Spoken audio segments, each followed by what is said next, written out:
Oregon fans, what is happening? It is Thursday, October 13th, 2022. Welcome into another episode of the Ducks Dish podcast. Thank you guys for tuning in, however you're tuned in. We are currently live on YouTube. YouTube.com/Oregon Football Max Torres is where you can find us. And joining me for this episode of the Ducks Dish podcast is my guy, Spencer McLaughlin. Always a great time to have you on. And man, you're excited for some Mariners baseball today. I am always excited for Mariners baseball, even after the absolute heartbreak and despair that I was experiencing on Monday night. It was rough, but series not over just yet. So we're getting this in right before the M's get underway and break my heart again. No, yeah, I think we can definitely relate to heartbreak on the baseball front a little bit. I mean, the Giants have been doing better lately. Then there's my Giants parking sign for those. Just to clarify that it's not a Beavs thing. It's So a good I thing think to you had told me clarify. about that. I think you Yeah, had it's told a me about good that the other time. But it's a good thing to clarify. And also I just have to say my sympathy for the Giants will only go so far right now because you have 3 World Series crowns that very came in a fair. 5-year span, and my team hasn't been there yet. So we're in different places of fandom pain right now, but we're just happy to be there. Absolutely. That's totally fair. Yeah, we got some people checking in. Gerard says what's up. Brooks is here. Christopher is here. So we got some of the regulars in, and we are excited to get this show underway. Um, just kind of starting things off, as we all know, Spencer, Oregon's in their bye week. They enter the bye week at 5-1, 3-0 in Pac-12 play, and I titled it this podcast. Oregon's bye week comes at a perfect time, and I can't help but think that's true. Especially if you rewind things a little bit, you go back to the beatdown in Atlanta, and then they just haven't looked back. So it feels like this comes at the perfect time, especially with UCLA on deck. So I actually disagree with you here. I Interesting. Okay. am not loving where this buy is coming for the Ducks because the way they've responded so far after that beatdown against Georgia has been about as close to perfect as you could have hoped for, other than the first half against Washington State. But you found a way to win that game, and even good teams every year go out and have weeks where they struggle. USC looks like a good team this year. They struggled with Oregon State. UCLA is a really good team this year. They struggled with South Alabama. You have to have those weeks to get through. So with that in mind, I don't know how much better the last 5 weeks could have gone for the Ducks. You blew out Stanford the way you want to. You blew out Arizona on the road. You blew out BYU. Everything is rolling right now. And there are a couple knick-knack injuries here and there, but I mean, Justin Flo, unfortunately, is just kind of perennially injured at this point, which really, really sucks. But hopefully he'll be back out there and healthy for the UCLA game. I think that's the area where I'm most excited to have the bye right now. But overall, when you're rolling, you want to just kind of keep it going. That's the way I see it. The offense has been good. The defense is getting better. They can go to practice and work on some stuff, but I feel like you want to keep playing when you're hot. And the perfect time for a bye is ideally after a win, but after a win like Washington State. Like if we had gone in conference play, Arizona and then Stanford and then the Washington State game, all those games playing out the exact same way, then I'd feel like this is the perfect time for the bye to kind of settle down, reset, and look forward after a game that Oregon probably should have lost up in Pullman. But UCLA's got the same thing. They're off a big win against Utah, and now they're on a bye coming into next week's game, which does not happen very often, where you have both teams off a bye coming into it. I think it definitely favors Oregon being at home in that game, even more so than normal. But I really think after that first week, I don't know how much better Oregon could have played so far. Yeah, okay, that's an interesting point. It's good to have some productive disagreement. I think the main reason that I think this comes at such a good time for Oregon is because they are playing so well, and partially because of their next opponent. Like being able to rest up before you play what is looking like the best team in the Pac-12 right now. Sure, USC is still undefeated, but this is the most quality win I think of the two teams. UCLA is looking really good. So you want to have some of that extra time to prepare. Like Landing says, go to the doctor and get looked at and get healthy and everything. But I also think that the way that the rest of the way that Oregon's schedule kind of shakes out. So you have UCLA and then you have Cal. I mean, Cal looks the best that they've looked in a little bit, or they definitely look better from last year. Maybe I should temper that a little bit. I think they look better than last year, at least so Yeah. far. And then Colorado is just, Colorado's Colorado, but that Washington game is going to be an interesting one. And then you have Utah. So I think that those are looking like, some of the biggest games, kind of the trend with this schedule. They come at home, which is good for Oregon. They do have some momentum, so a lot of momentum at that. So I see your point about kind of wanting to stay hot. But I also think, it's kind of a random thing that I'm pretty sure teams don't have control over when they get their bye. So I think that this is a fairly good draw for Oregon, all things considered. But to your point, there are some huge games on the back end, and maybe the bye would be better used at a little bit of a later date. Yeah, you do like to have it before a big game to make sure you're at full health and have the maximum amount of preparation time going into that. So, I'd rather have the bye going into UCLA playing hot than going into, say, Colorado or Cal, right? But the toughest games on Oregon's schedule that are left, you've got really four difficult ones, and then two that shouldn't be a problem, right? UCLA, Utah, Washington, all coming at home, Oregon State on the road, and then you've got Colorado and Cal. Somehow we're halfway through. I just refuse to believe that the regular season is halfway over already. Like we're already into the middle portion of October. It's pretty nuts. But I think when you look at Cal, they're not going to be a Colorado. I don't think they're even going to be in Arizona. They're better than Arizona right now, but are they that good? No. Is it going to be that tough of a road environment? No. Same in Colorado. Just that's a bad football team. That is straight up a bad football team. Unfortunately for Buffs fans, but they have nothing. Like even when teams are bad, like Arizona a year ago was bad, right? They finished 1-11. They lost to NAU. The only team they beat was Cal, and the Bears were missing a bunch of players in that game. They were pretty limited. But Arizona had games in a 1-11 season, including against Oregon, by the way. The Ducks pulled away late at Autzen Stadium, but they had games where they were playing hard and they were competitive from time to time. They got blown out on several occasions, but they had some instances where they were competitive and you felt like, oh, this is finally going to be when they get the monkey off their back and just, finally break through and get a win.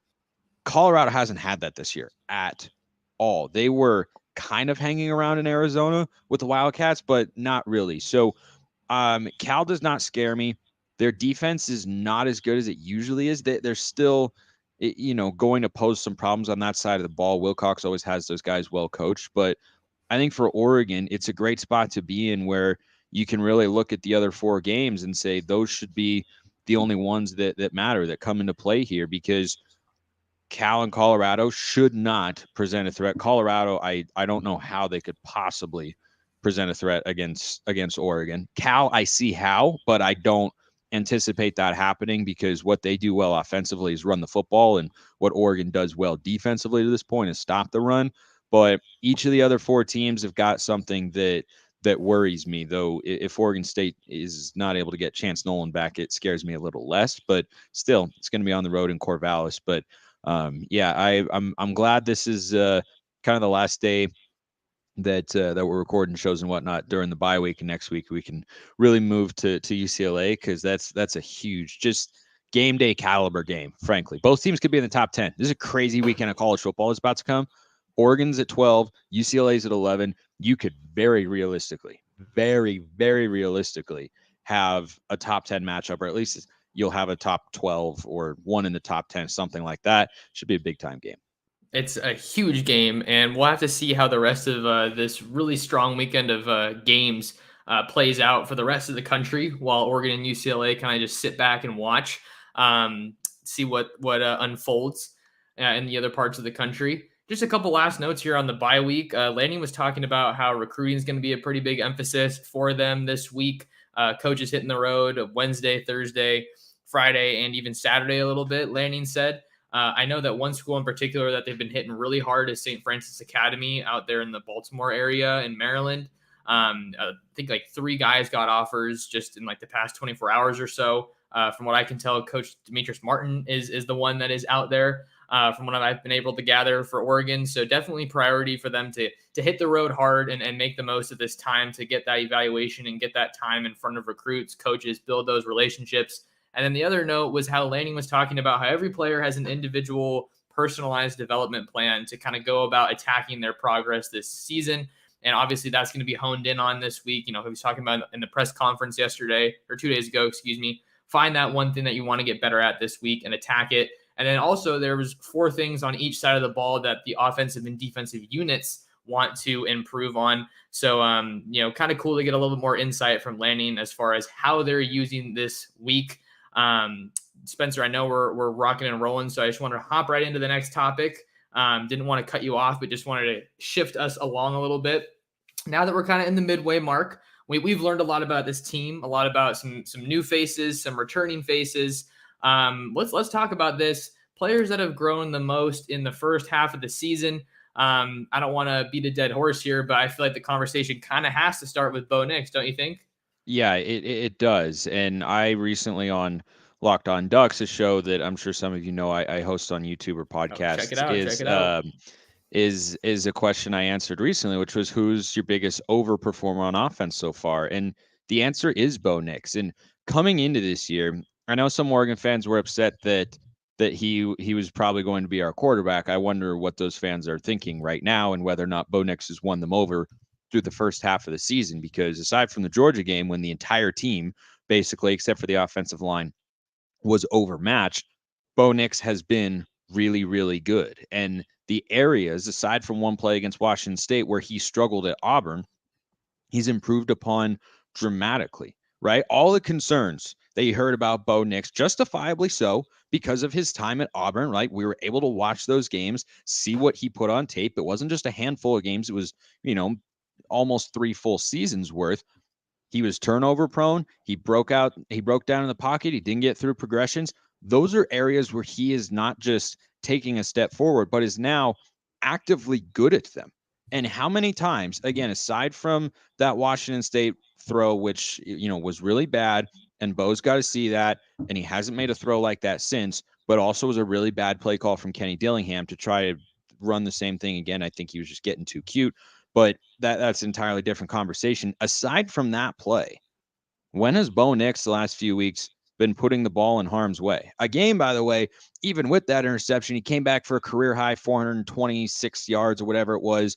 The game-winning touchdowns led us down the field, an amazing comeback. Like, he has been even better than I thought he could be. Because I watched what he had at Auburn, and yeah, he had some good athletes at wide receiver, but he didn't have much of a running game, and his offensive line was overmatched. And he's coming into this situation in Oregon where it's probably the best offensive line in the conference. They're absurdly good, even better than I thought they'd be this year. They've been remarkable, and the statistics back that up. He's got a running game with a variety of backs. And I didn't know what he'd be with Kenny Dillingham as a first-time play caller. And that transition seems to be seamless. And so I thought he could be like a mid-60s completion percentage guy. It might surprise some people out there to hear that Bo Nix right now is completing over 70% of his passes this year. That's ridiculously efficient. Ridiculous. If he holds that up over the second half of the season, it's unlikely he'd probably come back because he might have pro scouts saying, hey, maybe this guy is pretty good and just needed a better offensive system than what you have at Auburn, who's about to fire their second coach. So I've been just so impressed, and I thought he could be a better or the best version of himself, but I didn't think we would see someone as refined with his decision-making within the pocket as what we've gotten from Bo Nix so far. He's worked on that tremendously. Dillingham and the offensive staff deserve a lot of credit, but Bo Nix has put in the time, and he trusts that offensive line, and that's a big component. No doubt about it. And another area where he's grown, I think, just as a result of some of those areas you mentioned, is just his overall confidence. The way he's carrying himself, it's like a complete 180 from, or the opposite of what we saw from Anthony Brown, who just surprisingly lacked confidence when you consider how well he played in the NFL preseason. But there were a bunch of other factors at play there. He clearly really wasn't able to operate to his full level with the play calling and just some of the other reads that he was kind of asked to make. But with Bo, I think he's doing it in a variety of ways. Taking care of the ball is obviously the biggest one. The confidence that he has to tuck it and run in these recent weeks is huge. I mean, the line he put up against Arizona, I think it was 20 for 25 with 265 yards through the air and no passing touchdowns. But then he also had 3 rushing touchdowns with his legs. So Bo's going to show up in some area or another. But the next guy that I want to talk about, and we can just stay on offense for a little bit here, Spencer. I got to go with Troy Franklin. Maybe it's an easy one because he has just been, the star wide receiver. But you have to think when he broke onto the scene last year, he really didn't. I think it took like maybe 5 or 6 games for him to start, something around there. I think it was around the midway mark. A lot of the catches he was getting were, on screens, short passes early on. And now that he's transformed into the lead receiver, it just seems pretty remarkable because we haven't had a true bona fide number one that has had this kind of an impact for quite some time. Devin Williams came on strong last year, but for Troy Franklin to be putting this together, I think it speaks not only to his ability and development, but also to the rest of the wideouts, I think, because they're commanding some attention too. You got Chris Hudson you got to plan for. You got Chase Cody you have to plan for, but Troy Franklin has to be there as one of the guys who has grown the absolute most, and he stepped right into that role as a lead wideout, even as a true sophomore. Yeah, the best part of Kenny Dillingham's offense is how many guys he's able to get involved, but it never feels like he's forcing that just to keep guys from transferring or getting them involved just for the sake of being involved. That's just what he wants offensively. And the execution from the Ducks so far, led by Bo Nix, has been really, really good. And the chemistry with Franklin has been really evident. And going back to last year, Franklin did get off to a little bit of a slower start. He had a couple catches, I think, against Ohio State, which is not nothing. Creating separation against the Buckeyes is not something. Even a bad Ohio State defense is still better than a lot of defenses, just from a caliber of athlete perspective that's on the other side for Oregon's offense there. But Troy Franklin's breakout game last year was against Colorado, who was not that good. They did have Christian Gonzalez and Mekhi Blackman, 2 names who are now starting corners on 2 of the best teams in the Pac-12, in Oregon, of course, and then Blackman went down to USC. He had a great game against the Buffs at Autzen Stadium, and one reason Oregon's offense had such a great game that day was they did what they rarely did in 2021, and that's throw the ball down the field consistently. And Troy Franklin made a couple of really great, incredible catches. And so to see him make that leap is a realization of the promise of that high caliber of a recruit, because even true freshmen who are highly touted prospects can take some time to really get things going. And Kayvon Thibodeau is a great example. Number 1 overall recruit in the country, was not playing on every down through the first few games when he got to Oregon. I don't think he should have been, because he wasn't fully developed. He wasn't fully refined, didn't know all the plays and his assignments and whatnot. But then by the time the year ended, when Oregon was in the Pac-12 championship and Rose Bowl, you watched and go, oh, he's the best player on the field. And then the 2020 season comes around, his second with the Ducks, and he is dominating that game against USC in the Pac-12 championship down there in LA. And you're watching going, man, that's a big leap. And they call it the sophomore jump or the sophomore leap. And Troy Franklin is doing that. And what makes him such a great presence for Oregon offensively and for Bo Nix at the quarterback position is give me a route and Troy Franklin can run it. And not every receiver can do that. Some guys, I thought coming into the year, Franklin would be someone who, operates primarily within the line of scrimmage to like 15 or 20 yards down the field. But the deep shots he's taken this year, the seam routes, the deep post against BYU, the back shoulder fade. How about the footwork against Stanford? Like, add up all these plays and you go, this is a really complete, well-rounded wide receiver. He's such a fluid athlete, but he's explosive. He's good after the catch. He's got great hands. I don't think he's the most physical receiver in the world, but because he's such a good athlete, he doesn't necessarily need to be. And when you watch that route that he put on a Washington State DB, and that's a good Cougars defense, a really good Cougars defense, for the go-ahead touchdown up there in Pullman, that is some NFL caliber stuff. I think he still has a little bit of a ways to go on that front, but he certainly looks the part because he's got good height. He's got good hands. but the way that he runs his routes down the field is what makes him a lethal weapon. That's why Bo Nix keeps going to him, and I don't expect that to change anytime soon. Troy Franklin's an absolute playmaker. And another thing that's just so great for Oregon about the leap that he's made, you have some of the best receivers in the country already committed in the fold for 2023, like Jurion Dickey, like Ashton Kozart. Now you have something you can market. Like the fact that Brian McClendon was able to get Troy Franklin to Oregon when Oregon's passing offense was as limited as it was is remarkable. Now look at the impact that a season like this can have on classes down the line. I know that Oregon's still recruiting a number of really highly touted prospects at wideout in 2023. Five-star Texas wide receiver Jonte Cook being one of them. Louisville wide receiver commit DeAndre Moore being another one. So now Troy Franklin goes out and is just balling out on a pretty consistent basis. And now you have someone that you can point to, be like, hey, we want you to come here and be the next Troy Franklin, be the next star in our offense. And then when he maybe doesn't have a star-studded game, you have other guys like Chris Hudson, who's diving for 50-yard bombs down the field, like Chase Cota, who can catch the ball on a screen and just turn on the afterburner. So we're seeing some of that well-roundedness. And man, Troy Franklin has just been one of the biggest stories of Oregon on this offensive breakout in 2022.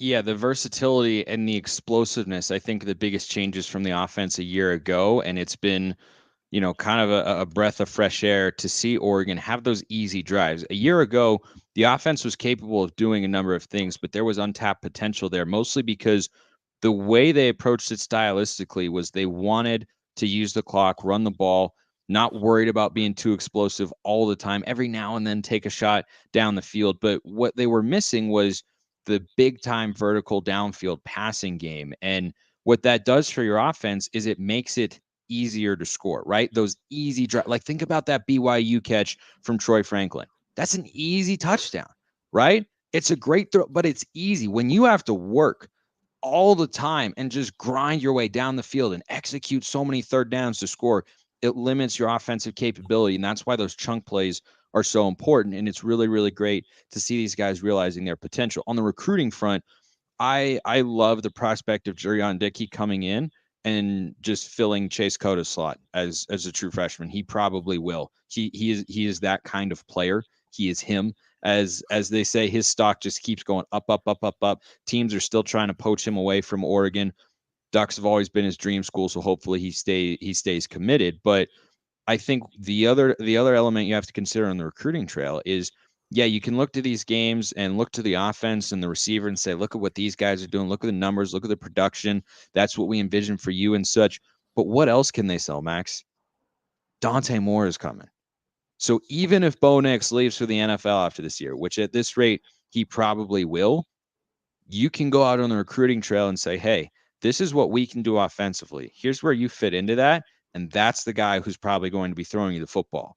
And Dante Moore has got a lot of hype, and he should, because he's a very refined, polished, accurate thrower of the football. And I'm excited to see how that all plays out. And I don't have too high hopes of flipping the Louisville guy or Jonte Cook, who's committed to Texas right now with Arch Manning. It's possible. He was on campus recently, which was a surprise. I talked about that with John Garcia, Sports Illustrated's director of recruiting. He said, yeah, it's noteworthy. There's nothing, urgent or a decommitment or anything coming at this point in time. But that was one that in the recruiting space, people were kind of in the industry caught off guard. Like, wait, he went there. He wanted to at least go check it out. Now, a lot of times guys are just doing their due diligence, making sure that they've explored all their options thoroughly. Or the other thing too, these are 17, 18-year-old kids.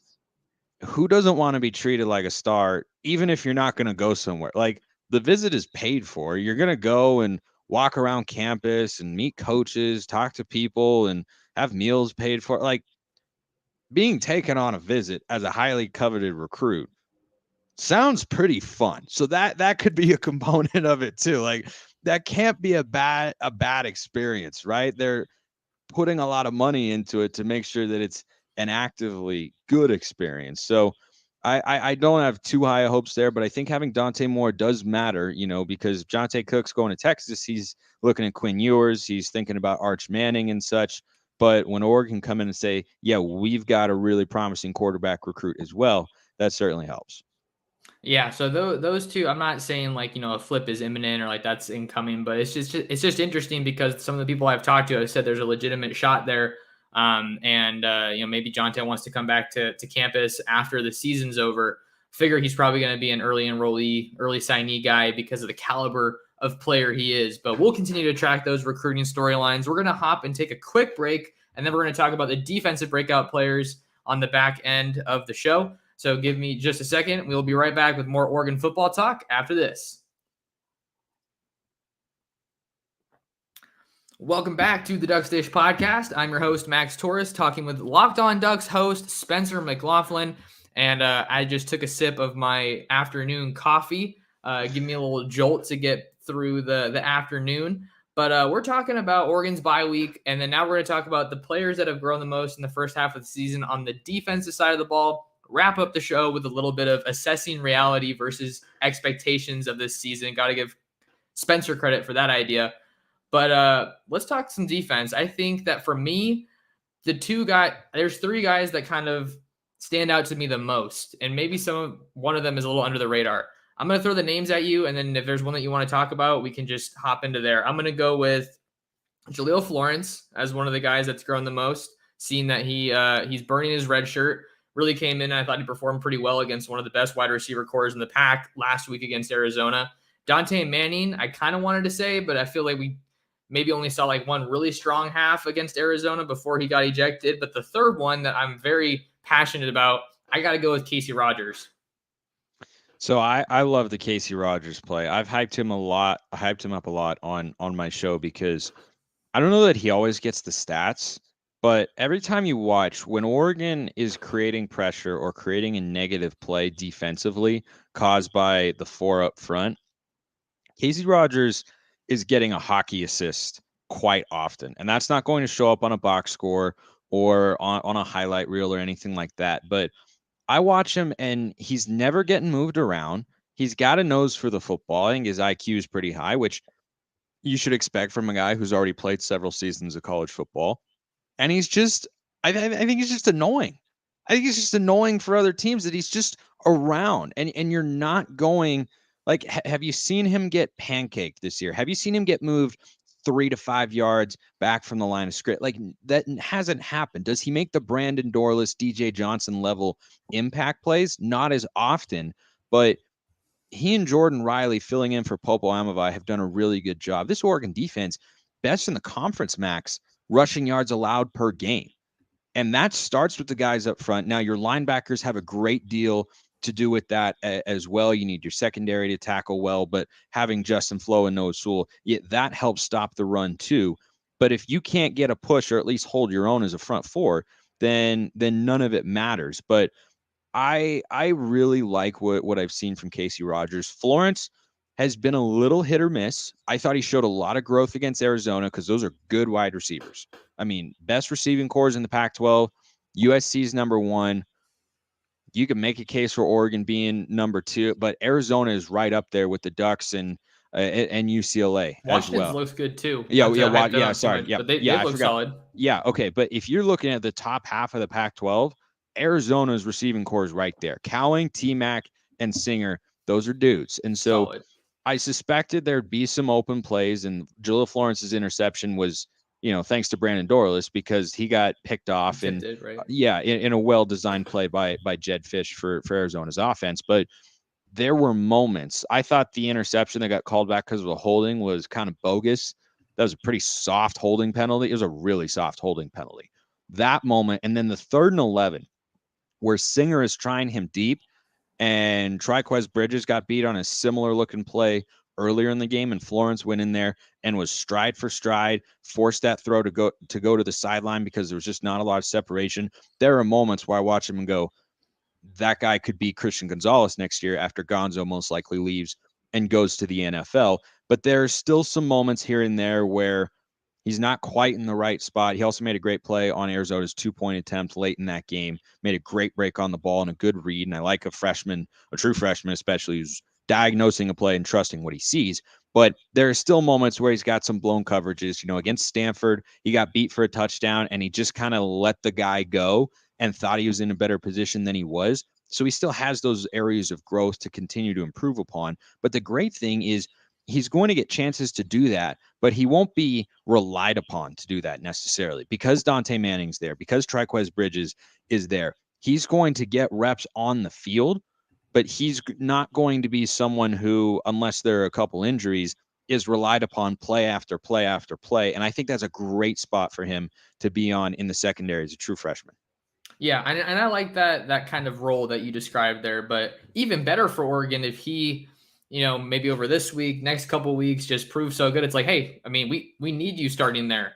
Like you're too good to keep off the field, kind of a deal. So that's kind of been an interesting thing that Oregon has managed throughout this season, and no doubt will have a ton of attention as they're in the bye week, is kind of figuring out the rest of that rotation at corner. The last guy that I just wanted to have a note to, or a little shout out to, I would kind of say Brian Addison. Not that he's improved dramatically, but he's someone that we really haven't seen a whole lot from during his time at Oregon. And now we're seeing him gradually appear more and more. Not like he's making jaw-dropping plays necessarily, but I feel like he's kind of become one of those reliable guys in the secondary as they continue to rotate in a lot of safeties with Jamal Hill, Bennett Williams, Steve Stevens, as some other guys in that conversation. But I've been pleasantly surprised about his progression, and I'm excited to see that. Let's get into our last topic, Spencer, because I know the M's are coming up real soon. Let's kind of just assess the expectations versus reality for Oregon right now, because I'm interested to see what you think about how they've how far they've come. I think the offense has exceeded expectations. I feel like almost any Oregon fan would tell you that. But at the same time, it's not a shock because look at all this talent that Oregon has. They just needed somebody that was going to use it the right way, and maybe a coach that was going to, back off a little bit and let the OC do their thing, let the OC cook. But overall, I feel like to a degree, and I don't want to be overcritical here, I feel like the defense has been a little bit underwhelming, or maybe isn't quite to that degree that they were expecting, given the talent that they have to work with on that side of the ball with, Noah Sewell, Justin Flo, DJ Johnson, Christian Gonzalez, Bennett Williams. Those are some of the best players on that defense. But throughout the offseason leading up to this, it was, Dan Lanning coming in, Tosh Lapoy coming in, Matt Powledge, other heavy hitters that are all awesome coaches. But to me, it feels like they're a little bit short of that mark. And I think most people would agree. What do you think in there? Before I answer that, just a couple comments, because I know there are people commenting and always appreciate that. I just wanted to touch on real quick. Brooks is talking about Tyler Turner, says he's been playing well down in San Antonio, which is great to hear, because I'm not as high on what I've seen from the safeties so far. I don't feel like there's that roaming presence on the back end. I think that's one reason Oregon has been a little exploitable in the passing game. They don't have a great rover who has the instincts and speed to get all over the field. So maybe Turner will be that, or maybe it'll be Trajan Williams out of Jefferson High School, who's on the roster, probably redshirting this year. That's a position that has to improve going forward. And then Christopher asked about whether or not Dante Moore could start as a freshman. I think he could. I'm not saying he will, but is it possible? Yes, I think it is, because Ty Thompson to this point, and they've got him ahead of Jay Butterfield in the depth chart. But every time Ty Thompson comes in, I don't think it's a coincidence when it happens time and time again that the offense struggles to move the ball. And the best he's looked has been against Eastern Washington so far. At the very least, if Bo Nix goes to the NFL, Dante Moore will be given the chance. Can he make the adjustment? We won't know until he gets here, but it looks like he'll have the chance. Back to the question here, and that's reality versus expectations. I think offensively, I think you are above where you're expecting, right? I thought this offense would be better, had an opportunity to complete more deep balls, but it's just so multiple. It's smart. It's well executed. It's well coached. There are so many little things I look for. One of my favorite plays, my two favorite plays from the Arizona game, Max, that exemplify what I am talking about. The tight end sweep to Maliki Matavao Loved was it. chef's kiss. You know what I liked even more? The play that set it up. The quick hitter Ferguson. And most fans are going to look at this and see, oh, that's a nice completion. But when you're talking about a well-coached offense, and a quarterback who understands the system, where to go with the ball. And I don't know if it was an all slants call or if it was a hot read, but whatever the case, Bo Nix diagnoses the pressure. Sean Dollars picks it up. The offensive line slides, and it was a 6-man pressure, and Bo Nix is kept clean in the pocket. That's not an easy thing to do, but they do it perfectly. And Bo Nix seeing pressure, knowing he's not going to have press man, and has a limited time to get that ball to Ferguson, who's looking for the ball, makes the play, gets down, and sets up a beautiful play call. It's the little details like that that I'm impressed with this offense, and they continue to improve because I think those details were missing up in Pullman against Washington State. It's why they kept stalling in the red zone. But the continued improvement with a first-time play caller and a first-time head coach in Dan Lanning is what you want to continue to see. And they've been explosive. They've been multiple. They're balanced. They're using all their weapons. There's just not much, again, except for that first half against Washington State since the Georgia game that I haven't liked offensively. I think they're doing a lot of really good things.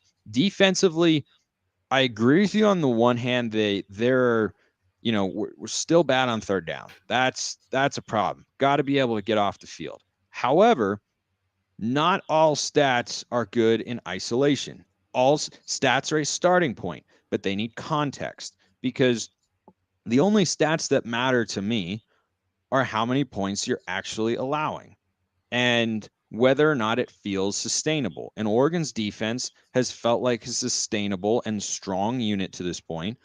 3.5 points against Stanford. I don't care what happens in the second half of that game because it's over, right? If Stanford puts up some garbage time yards, what do I care? It's over. BYU, same thing. You're up 30, what was it, 31-7? Oh yeah, it was Through three. decided. Yeah, Yeah. it's over. So you look up, you say, well, they allowed 20 points there. I'm like, yeah, but 13 of those points don't matter in the game because it's already over. And Ty Thompson threw an interception that put the defense in a bad spot. Arizona, same thing. You look up 22 points. Again, none of those are bad numbers. If you allow, I think it was 20 to Stanford, 22 to Arizona, and 20 to BYU. Those are good numbers overall, but I think the context makes the defense look even better where the game is being put away. And Arizona really had one play, but the Ducks forced a couple of turnovers to thwart scoring opportunities, and they made those plays. Arizona made a mistake, and then Bennett Williams was really good to punch that ball free from Jaden DeLora, and Oregon recovered. But going into the fourth quarter, I'm pretty sure it was 13 points, right? 13 or 16 points, and the game's already over. So the context of when you're allowing yards and when you're allowing points matters. And a great stat for you, Max, is from the 4-minute mark in the second quarter to 4 minutes into the third quarter, Oregon, since the Georgia game, is outscoring their opponents something like 55-7 That's the this year. middle eight. Yeah, the middle eight. They have been exceptional there. And that is great coaching. And you can't do that without execution on both sides of the ball. Think about the Stanford game. They rattled off 21 points in like 3 minutes. Washington State, they rattled off 21 points with a defensive score in about 3.5 minutes. The BYU game, they scored before the half. They scored coming out of the half. Arizona, the same thing. They score before the half. They allow a touchdown, unfortunately, on a bad play from Noah Sewell and Justin Flo. I thought I was about to say Noah Flo and Justin Sewell. But then they come out of the half in the third quarter and they go down the field and score. They're winning those moments, and that's what's helping them get these games. So I'm with you that the defense still has some room to grow. But anyone who's saying, well, the defense is no good, the defense isn't this, I just haven't seen that because they're putting these games away early, and that's what they're supposed to do. Sure. And I'm glad you made that point. Like, I didn't want it to come off like I was saying, oh, Oregon has a bad defense, because that's clearly not the case. I'm just saying that I think that there's another level that they are capable of getting to Yes. with the guys that they have. And I think most people would agree with that kind of a point. But I really like your point about the context and putting some of these games away. It's obviously not all the offense. I mean, the offense has done a tremendous job of putting points up on the board. But at the same time, the defense has to do their job and keep the opponents kind of at bay. So, yeah, just kind of some final points. I think that the pass rush has been steadily improving. I don't think that it's where they want it to be, but they are, capable of getting some good pushback and creating more pressure on a week-to-week basis. Going to be interesting to see how they do against Dorian Thompson-Robinson. Yep. That's a big test. That'll be a good barometer for this conversation we're having is is the defense actually exploitable and they've just kind of been finding a way to get by, or are they actually pretty good? And I think Oregon is going to beat UCLA. I don't think it'll be easy, but that defense has played lights out at home so far this year.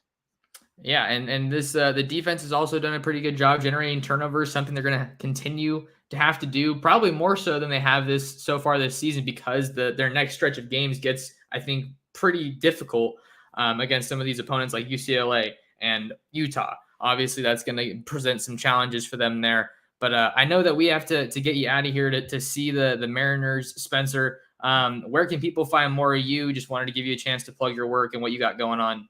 At Smalls_55 on Twitter or at Locked On Ducks are the handles, and Locked On Ducks Monday through Friday on YouTube and wherever you listen to your podcasts. Just hit 1,300 subscribers, which I know some of you in the comments are a part of that. So I thank all of you very much for doing that. But you can never have too big of a show. I love being a part of this community, and Max, love coming on with you as always, my man.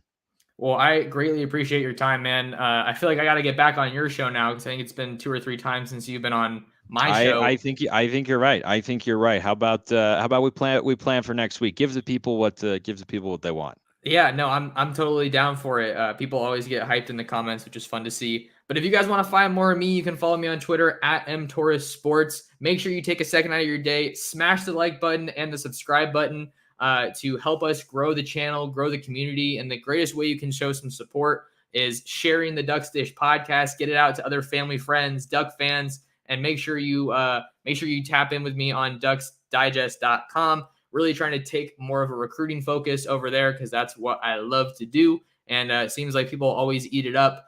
But for Spencer McLaughlin, I'm your host, Max Torres. Thank you so much for tuning in to another episode of the Ducks Dish podcast. See you, everybody.